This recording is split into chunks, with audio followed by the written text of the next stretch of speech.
Assalamualaikum warahmatullahi wabarakatuh. Hai teman-teman semuanya, kami dari kelompok 9 beranggotakan saya sendiri Amira Mufida dengan NIM 3022333 dan teman saya Darulisa Al-Syahwa dengan NIM 3022318. Nah, di sini kita akan mempresentasikan sosiologi dakwah mengenai materi ulama wanita, dai wanita, serta feminisme dan isu gender itu.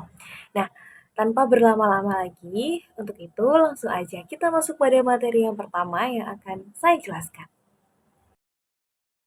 Yang pertama adalah ulama wanita. Apa sebenarnya ulama itu ya teman-teman?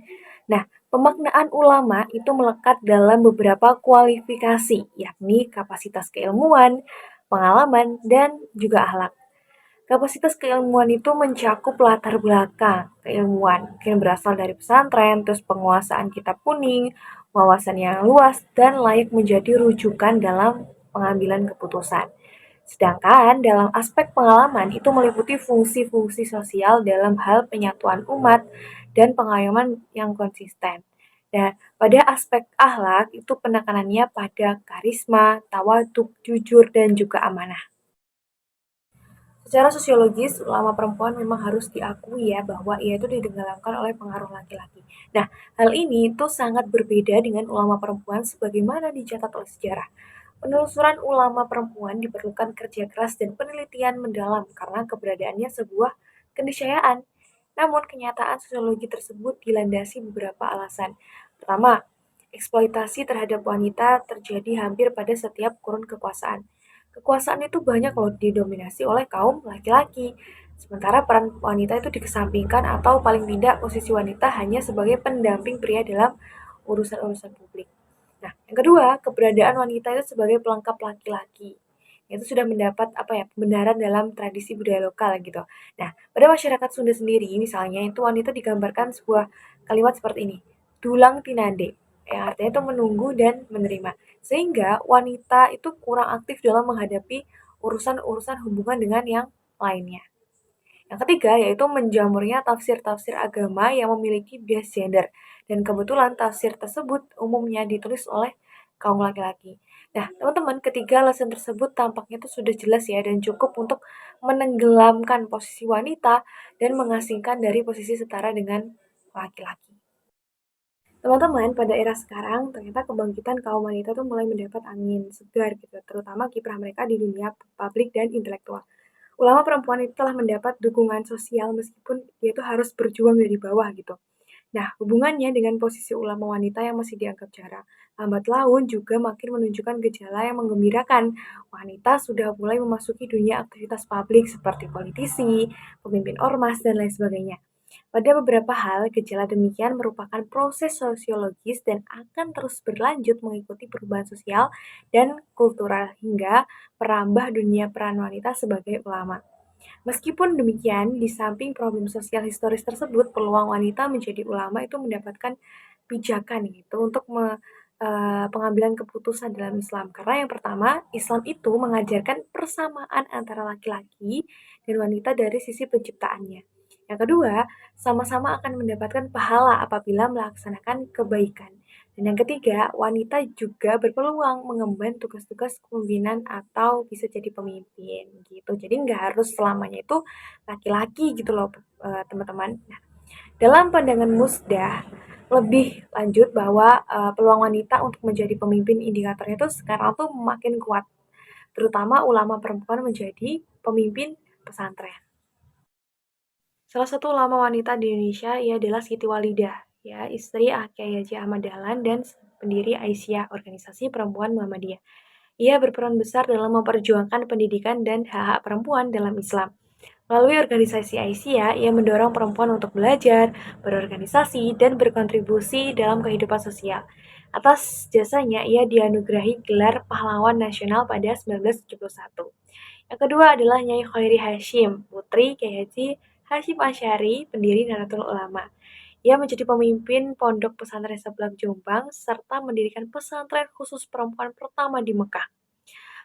Perjuangannya dalam pendidikan Islam bagi perempuan menjadikannya tokoh penting dalam perkembangan pesantren di Indonesia. Nah, Teman-teman, para ulama wanita tersebut telah berperan besar dalam perkembangan Islam dan pendidikan di Indonesia, khususnya dalam meningkatkan peran perempuan dalam masyarakat. Masuk pembahasan selanjutnya adalah dai wanita. Teman-teman tahu nggak apa maksudnya? Nah, yuk langsung kita bahas.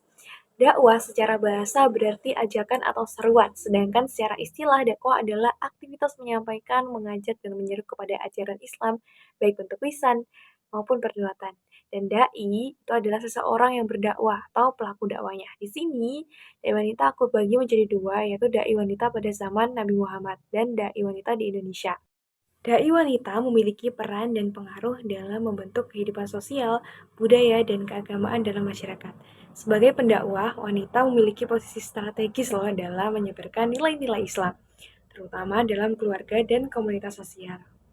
Dengan pendekatan sosiologis, dapat dipahami bagaimana mereka berinteraksi dan mempengaruhi masyarakat. Wanita sebagai dai memiliki peran penting dalam masyarakat, di antaranya sebagai pendidik. Yang pertama, memberikan pemahaman agama kepada keluarga dan komunitas. Yang kedua, sebagai agen perubahan, mengajak masyarakat wanita untuk meningkatkan kualitas hidup berdasarkan ajaran Islam. Yang ketiga, sebagai motivator, itu menginspirasi perempuan lain dalam menjalankan peran mereka sebagai ibu, istri, dan anggota masyarakat yang berkontribusi. Dan yang terakhir, yang keempat, sebagai mediator sosial, membantu menyelesaikan masalah sosial sesama perempuan. Dai wanita pada zaman Nabi Muhammad akan saya jelaskan dulu ya. Pada zaman Nabi Muhammad SAW, kita tidak bisa mengabaikan peran penting seorang wanita bernama Khadijah binti Khuwailid yang merupakan istri Rasulullah. Khadijah adalah pejuang dakwah dalam sejarah Islam di masa Rasulullah, di mana peran dakwah yang dijalankan melalui dukungan ekonomi.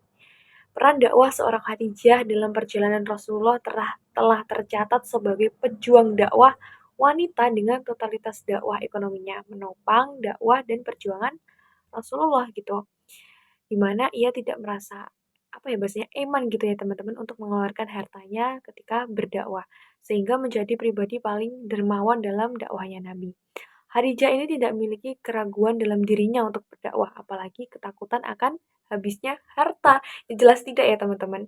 Nah, meski demikian, perannya sebagai seorang istri itu tidak terabaikan. Ia mendampingi setiap peristiwa yang dialami oleh Rasulullah dalam dakwahnya dan terus memberikan dukungannya. Jadi tidak lupa kiprahnya sebagai seorang istri seperti itu. Selanjutnya adalah Aisyah binti Abu Bakar. Ia merupakan putri dari Abu Bakar dan istri terakhir Rasulullah. Peran Aisyah dalam dakwah lebih pada penguatan keilmuan. Peran pengajaran ini dijalankan dengan sangat baik oleh Aisyah yang memiliki peran sangat luar biasa dalam periwayatan hadis-hadis Nabi dan merupakan cermin dari tokoh perempuan muslim terkemuka yang sangat mempengaruhi fikih Islam, kehidupan berpikir, beragama, dan berpolitik baik di kaum muslimin.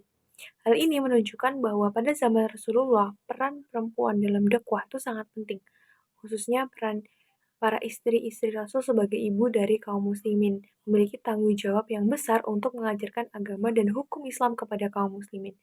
Dalam beberapa keterangan dijelaskan bahwa Aisyah itu juga dapat dikategorikan sebagai pendidik wanita pertama dalam Islam.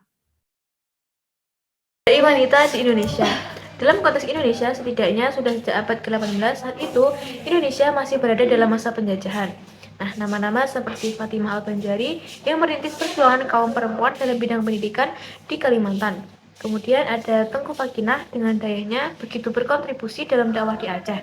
Sementara di Pulau Jawa, begitu banyak nama pendakwah perempuan seperti Siti Walidah dan perintis pesantren putri di Indonesia, yaitu Nyai Nur Khadijah.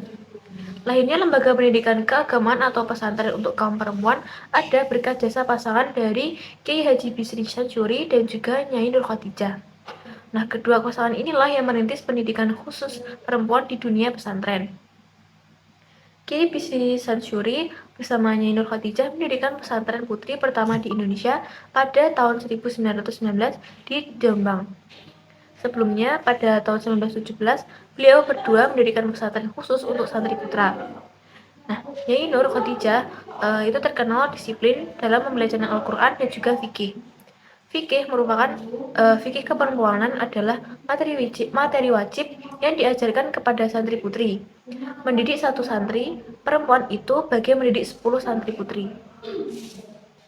Kemudian perkembangan pesantren putri di berbagai daerah di Indonesia serta perguruan tinggi Islam yang memfokuskan pada semua disiplin ilmu, baik agama maupun ilmu pengetahuan umum, telah melahirkan begitu banyak pendakwah perempuan, baik yang berdakwah di dalam pesantren atau dari majelis ke majelis, berdakwah dari komunitas ke komunitas, dan juga berdakwah secara langsung ataupun melalui media sosial.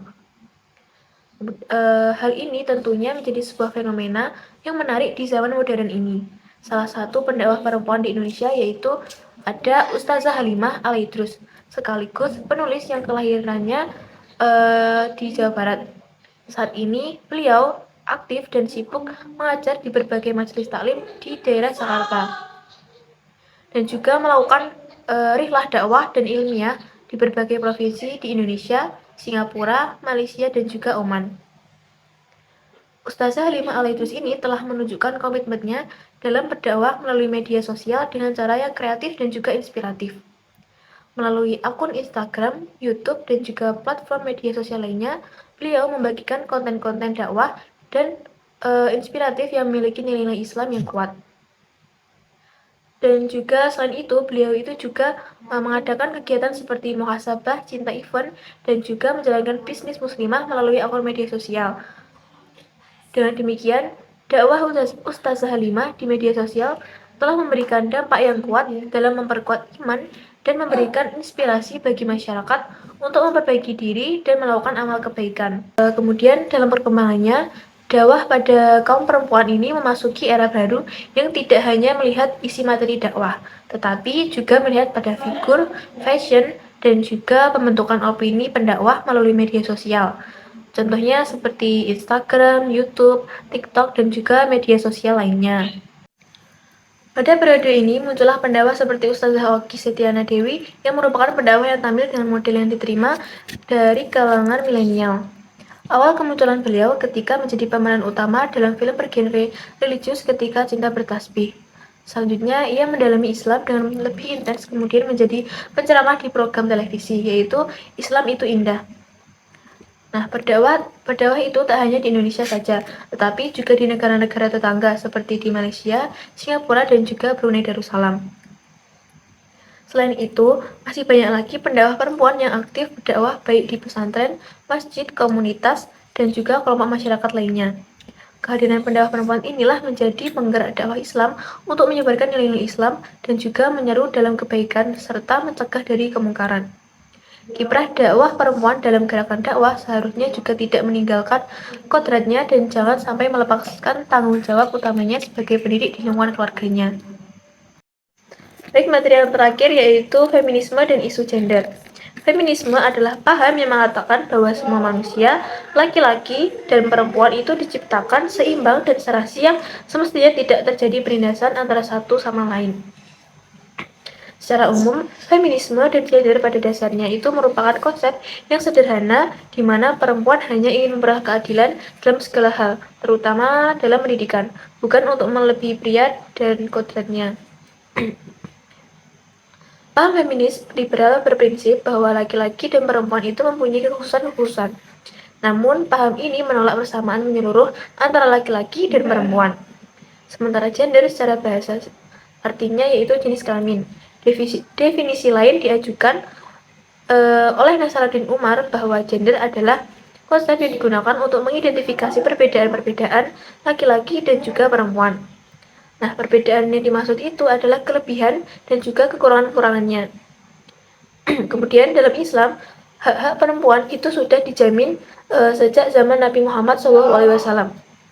Misalnya seperti yang pertama, hak atas pendidikan, yaitu hadis tentang menuntut ilmu bagi laki-laki dan juga perempuan. Dan yang kedua yaitu hak ekonomi, yaitu perempuan boleh bekerja dan memiliki harta sendiri. Lalu yang terakhir yaitu hak politik, di mana perempuan itu terlibat dalam pemerintahan dan perang pada masa Rasulullah. Kemudian, isu gender dalam faktanya itu memang tidak bersifat universal dalam suatu masyarakat dengan masyarakat lain. Namun, mengacu pendapat Christine Ward Gailey, Ada dua elemen gender yang bersifat universal, yaitu gender yang tidak identik dengan jenis kelamin, dan yang kedua, gender merupakan dasar dari pembagian kerja di semua masyarakat. Gender yang sering dipermasalahkan adalah karena wanita dan laki-laki itu beda jenis kelamin, maka hak-hak dan kewajiban wanita dan laki-laki pun berbeda.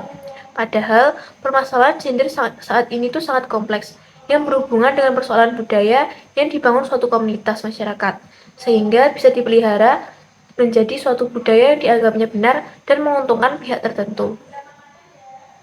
Oleh karena itu, persoalan gender dalam Islam sesungguhnya lebih pada persoalan bagaimana menafsirkan Islam dalam konteks kultur manusia.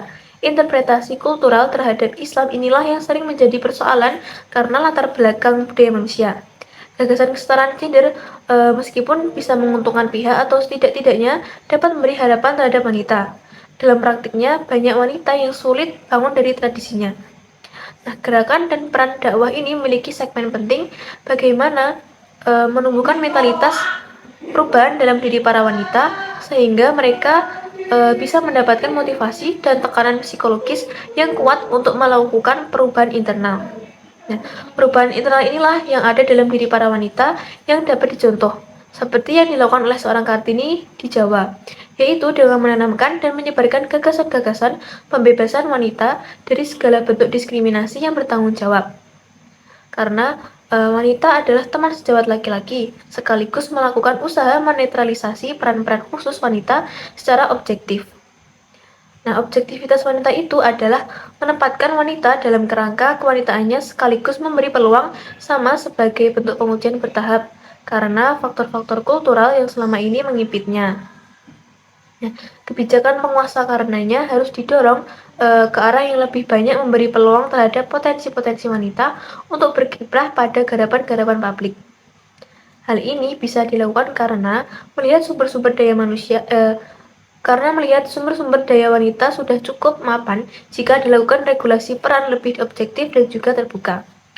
Jadi, Islam ini mengajarkan kesetaraan gender dalam hak dan kewajiban sesuai kodratnya. Karena kesetaraan itu bukan berarti menyeragamkan peran, tetapi menyesuaikan dengan potensi masing-masing. Sekian presentasi dari kelompok kami. Bila ada kurang lebihnya mohon maaf. Sekian, wassalamualaikum warahmatullahi wabarakatuh.